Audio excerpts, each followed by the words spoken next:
go first? Yeah. Okay. My name is Brody, and I'm from Australia. I'm Niche, and I'm originally from Poland, but I live in Calgary, Alberta, in Canada.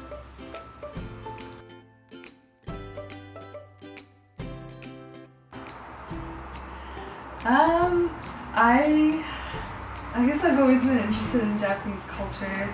I used to like anime when I was a kid, and I spent a few years working in Japanese restaurants, both in Halifax and in Calgary, in Canada. So I've been around a lot of Japanese people, and I was curious about their country and wanted to see it firsthand. Cool. Why did I come to Japan? I have a few different reasons why I came to Japan, but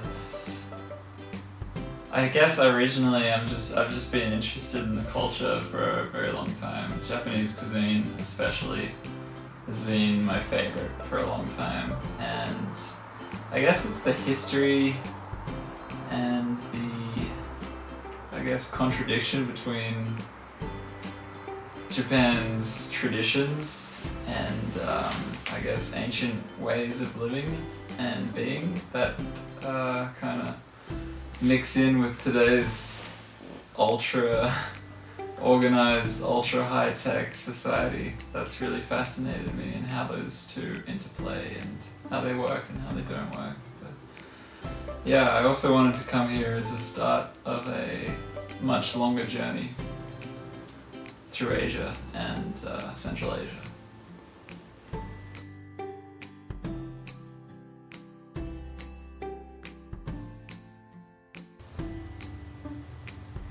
It's tricky. It's very difficult. There are vegetarian and vegan restaurants in the major cities, and we haven't been disappointed. Really good food. But the trouble comes when you leave the cities, because for one, there's fish stock or bonito flakes in almost every dish. So even if you ask for no meat and no fish in your meal, there's a really good chance that there'll still be some fish stock or other types of animal products in it. Yeah, all the food has been really good, but as someone pointed out to us, the restaurant food and food stalls and izakayas and things like that, it's not really geared to be really healthy. And when it is made vegetarian, there is usually like a fish or a meat broth that's in there somewhere. And if that's not in there, it's usually just a bowl of udon or a bowl of soba, and then maybe like some green onions on top. So there's not a lot of nutrients in cheap vegetarian food, inexpensive vegetarian food. You can get a bowl of vegetarian udon in most train stations for 250, 350 yen, but it'll just fill you up and not do much else. But if you want to pay for a $20 or $30 traditional Buddhist vegetarian meal, then that's going to be filling, it's going to be nutritious, and it's going to blow your mind. But yeah, that's on the higher end of budget, so which we can't really afford. Definitely worth trying.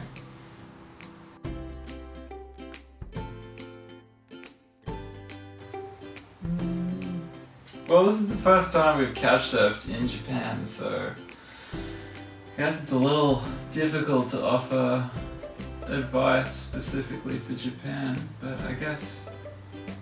I think always with couchsurfing, just be open-minded and,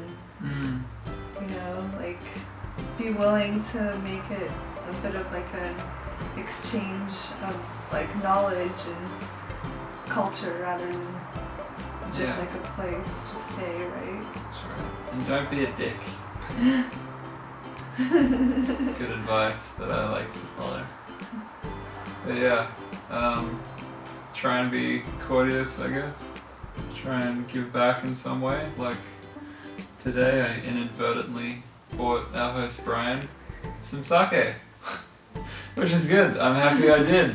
But yeah, little things like that go a long way, I'm sure. I'm sure he enjoyed that sake very much. Even more so that it was free. But yeah, Japan's a country that locals seem to like to plan everything down to the smallest detail months in advance. So I guess my advice would be to have a plan, have an itinerary, because that may help your host. We're lucky that Brian's, Westerner and he understands our crazy Western ways of not planning things. But That's true. if you can think in advance, send a few messages to a few hosts at least a couple weeks in advance if they're Japanese, as it might help them, get things going for you. And there's a lot of like even museums and things like that that you have to book ahead of time. Mm-hmm. So, Yeah. which sounds surprising, but it's true. So, Yeah. it's good to plan ahead here. When you can't beat them, join them, kind of thing. Yeah, have an itinerary, even if you don't want to have an itinerary. Well, thank you very much for hosting us. It's been actually really great staying here and having you show us around a little bit. I feel a bit more at home now. Yeah, definitely. It's kind of nice to have the connection, like North American connection. Yeah. Yeah, I second that. It's been very insightful to have an English-speaking host to provide a little bit of a different perspective on Japan and give us a little bit more information about how things work and what it's like to live here, which is really important in kind of enhancing your trip, getting a feel for what it's like as a local to live here, since you're pretty much a local now. So thank you. Yeah, it's been really good. Totally recommend Brian as a host. Hey everybody, welcome back to my channel. If you liked what you saw here today, please remember to like, share, and subscribe, and I will see you all in the next video. Peace.